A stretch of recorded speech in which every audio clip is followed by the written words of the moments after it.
chercheur en sciences de l'information et de la communication, muséologie, histoire, théâtre. Je suis enseignant-chercheur et puis j'ai une activité artistique orientée théâtre, mais je chante aussi depuis que je danse également. Et je travaille dans les musées aussi comme médiateur et je travaille auprès des revues scientifiques. J'avais commencé une thèse tout en ayant en développant des activités professionnelles dans le milieu de la culture.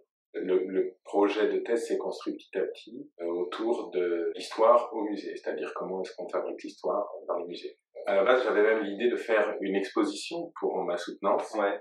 Bon, on n'a pas eu le temps de tout faire, mais dans cette idée de pouvoir exposer aussi le résultat de la thèse, je me suis renseigné pour savoir comment c'était possible de peut-être le faire ailleurs que dans une salle de la fac. Donc bon, on a discuté, tout le monde m'a dit que c'était possible, donc je me suis dit, allons-y. Le musée Masséna, c'est justement un musée qui relate l'histoire du 19e siècle à Nice. C'est un peu la belle époque.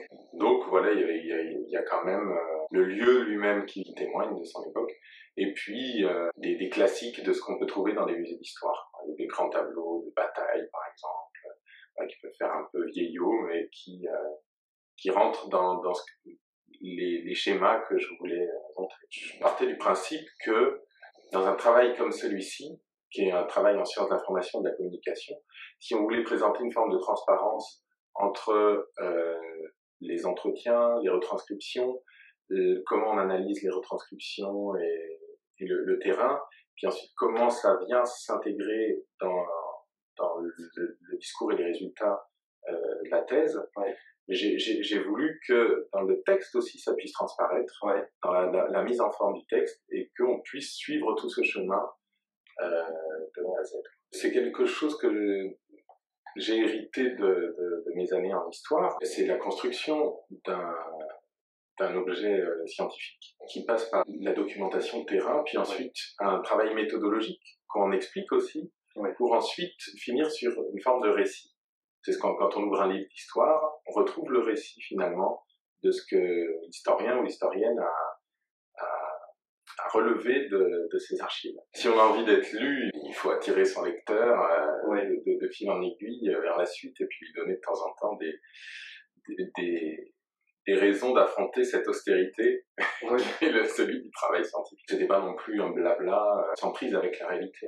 Je voulais comprendre exactement comment, au-delà de l'écriture, comment on fait pour parler de tout ça, pour montrer tout ça, des études historiques à un public qui n'est pas constitué seulement d'érudits. Eh bien, est-ce qu'il y a un objectif d'un musée d'histoire? Il me semble en tout cas. Pourquoi on fait des musées d'histoire? Il peut y avoir une fonction de propagande, il peut y avoir une fonction de soin un peu de la société, de réflexion. Il peut y avoir après plus une réflexion d'apport scientifique, ce qui est un peu plus récent dans les constructions de musées. À travers les siècles, il y a les périodes où il y a telle ou telle manière de fabriquer un musée d'histoire. Aujourd'hui, on est sur d'autres prérogatives. Par exemple, comment est-ce que le musée est un lieu de vie, un lieu de partage, avec des supports certes artistiques ou scientifiques, et comment est-ce que finalement tout un chacun peut s'y retrouver. À la fin de ma thèse, avec une quarantaine d'entretiens, je suis parti sur des réflexions sur qu'est-ce que le musée d'histoire au XXIe siècle. Vers quoi on s'oriente, vers quoi on voudrait s'orienter. Dans un mouvement qui existe aujourd'hui, qui est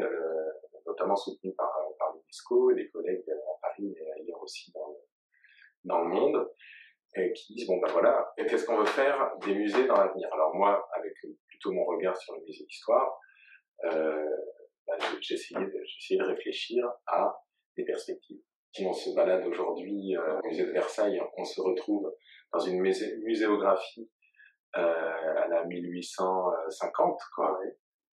Si on va dans un musée, je sais pas, des musées de guerre du XXe siècle, on va se retrouver dans des muséographies plus récentes. Comment est-ce qu'on montre la guerre aujourd'hui? Il y a un exemple qui a maintenant 30 ans, qui est le musée de Péronne en Picardie, qui est comparatiste, c'est-à-dire qu'il y a 3 étagères tout le long. La première étagère montre les objets anglais, la deuxième les objets français, et la troisième les objets allemands.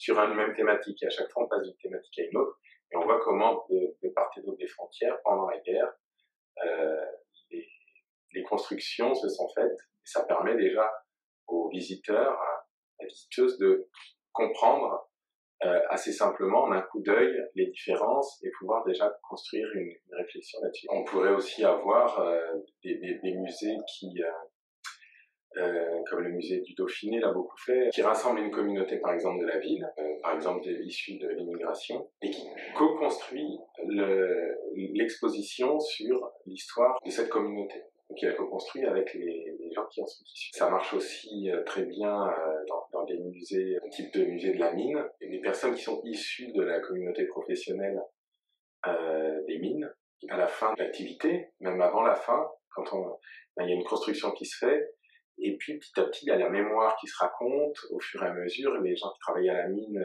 travaillent au musée, et puis après quand c'est un peu la fin de cette période-là, il y a le rapport entre mémoire et histoire qui se crée. En tout cas, ce sont des perspectives sur le vivre ensemble. Comment est-ce que le regard sur le passé, sur ces temporalités anciennes, vont construire aussi le présent et l'avenir.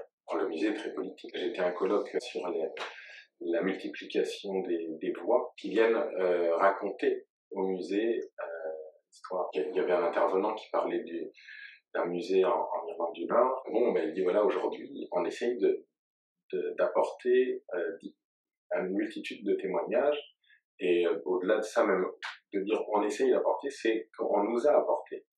Voilà, l'initiative, elle peut être citoyenne comme ça, oui. Elle peut être aussi artistique. Ça peut être des artistes qui viennent proposer ou qui sont sollicités pour proposer des regards. Je propose l'idée, le concept d'esthétique de l'histoire et des manières dont on présente l'histoire au croisement avec l'histoire de l'art, avec la sensibilité qu'on peut avoir, avec la perception mais aussi la production. Donc tout ce que peut sous-tendre l'esthétique, qui est une branche de la philosophie qui est liée à l'art. Ça se développe aussi à la même période que les sciences historiques. J'ai proposé en tout cas une vision parallèle des deux et de voir comment ça s'entrecroise. Ça peut être dans le discours, dans le genre discursif, ça peut être dans l'expérience, c'est très riche. Donc moi je propose ça. Et moi ce que je crois aussi, c'est que le processus artistique et le processus de recherche ont des démarches qui sont pas les mêmes, mais qui peuvent fonctionner, qui peuvent s'intercroiser aussi de manière assez féconde. Alors, c'est pas toujours systématique. On peut avoir deux activités complètement séparées, faire une activité scientifique le jour et le soir faire une activité artistique. Et il y a aussi des personnes qui ont deux carrières, mais aussi les arts s'inspirent beaucoup des sciences. Et puis, à l'inverse aussi, les chercheurs s'intéressent à ce que les artistes proposent. Parce qu'il y a de toute façon dans la recherche aussi un côté intuitif. Et puis il y a un autre point qui est très classique, c'est les situations précaires que peuvent vivre les jeunes chercheurs ou les jeunes artistes. Et il y a quand même un ensemble de lignes qui convergent malgré les différences. Les artistes-chercheurs, est-ce que c'est un concept qui existe? Oui, ça existe. C'est un mouvement qui reste assez minoritaire parce qu'il implique un travail artistique qui doit être reconnu en soi et une pratique aussi professionnelle de l'autre côté, c'est-à-dire chercheur, une reconnaissance par les pairs. Ça implique des manières de fonctionner qui sont quand même pas exactement les mêmes. Ça nécessite, je dirais pas d'être au top niveau dans les deux, mais en tout cas d'être présent et de faire se rejoindre les deux lignes. En tout cas, moi, c'est ce que j'essaye de défendre. Il faut admettre qu'il y a deux entités différentes, de manières de composer, on va dire, différentes, mais qu'il y a des ponts. Et moi, c'est ces ponts qui m'intéressent. C'est quelque chose qui existe institutionnellement. L'institution permet, au sein de l'institution, de commencer à penser ça.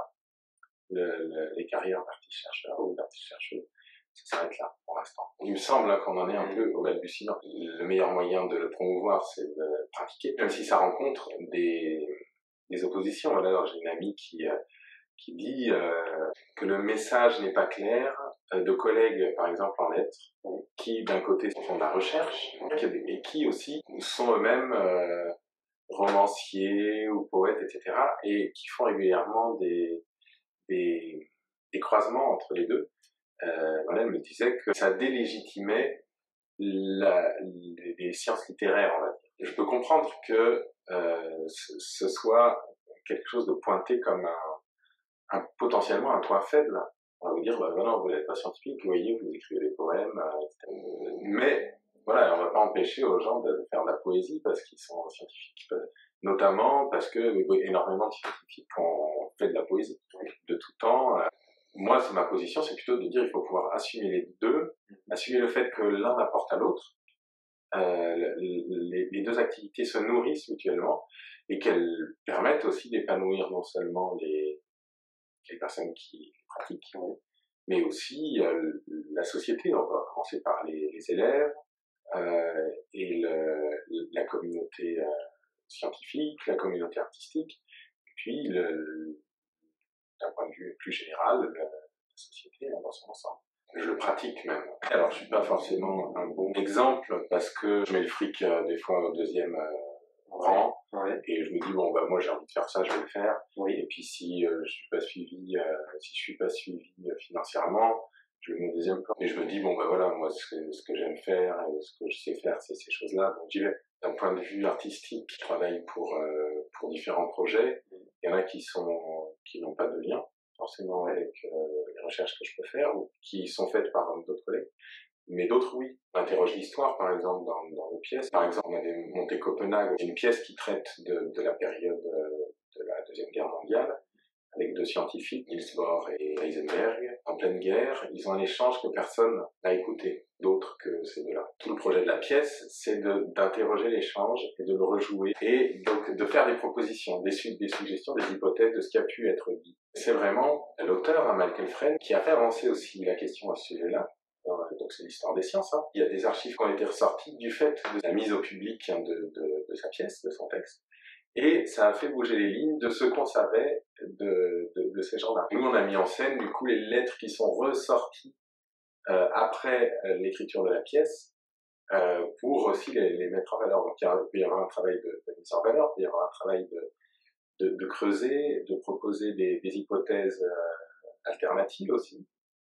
Et à travers l'hypothèse alternative que proposent des artistes, et ben on va réinterroger par exemple les textes sur un projet qui s'appelle les Catastéris. C'est la mise en scène d'histoires mythologiques, antiques, qui ont été données pour expliquer les constellations. On est entre l'astronomie et l'étude des textes anciens.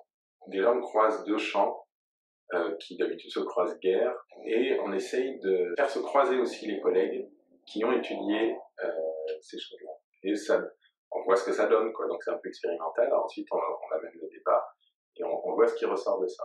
On se réapproprie une histoire, on met en valeur des découvertes récentes, parce qu'on travaille avec les collègues d'observatoire aussi. Donc il y a un côté de vulgarisation, on va dire.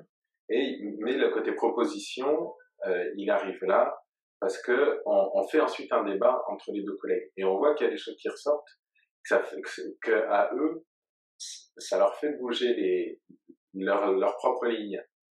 Et donc on se dit qu'on a gagné, le public est témoin de tout ça, et ça lui plaît.